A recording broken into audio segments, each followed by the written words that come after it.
With the help of sleep, our hunter-gatherer ancestors developed creative capabilities, but they could not achieve food security. They constantly had to work hard to ensure their next meal. All their creativity was limited to acquiring food, such as coming up with innovative ways to hunt animals. But between around 7,000 and 12,000 years ago, many human communities underwent a transition from being hunter-gatherers, occasionally trying to domesticate plants and animals, to full-blown farmers and herders, relying heavily on their crops and domestic animals. Many prominent historians maintain that agriculture is the worst mistake in the history of the human race. Yuval Noah Harari goes as far as writing that the essence of the agricultural revolution is the ability to keep more people alive under worse conditions. The agricultural revolution did not turn out to be great for human health. It made us weak as compared to our hunter-gatherer ancestors. It gave us epidemics and, most of all, social inequality. But the irony is that in that very social inequality lies the secret of all the astonishing feats the human race has achieved in technology, art and architecture. When we were hunter-gatherers, almost every person in the group had to work to acquire food. One had to find a way to remain useful in hunter-gatherer societies, and that usefulness was strictly limited to their ability to acquire food.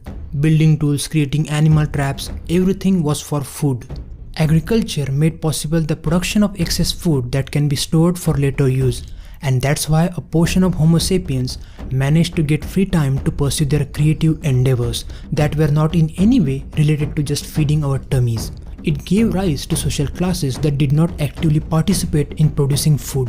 Some became artists, stonemasons and blacksmiths, and as more and more people started living together, there emerged a need to keep people in check, to enforce law and order. And for that, some became the heads of the community in exchange for the protection they provided. And then the politicians, soldiers, knights, bureaucracy, and eventually arose insecure kings and their empires. This tiny minority of people who did nothing to grow food ended up ruling over the majority that worked very hard to produce food. But they also built great empires, funded artists to create art, and waged wars that drove innovation and technological advancement. Not all of it, but some of it.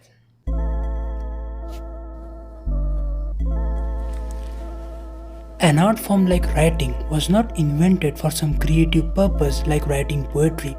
It emerged as a purely economic necessity. Writing was invented solely for keeping records of who owned how many animals, so on and so forth.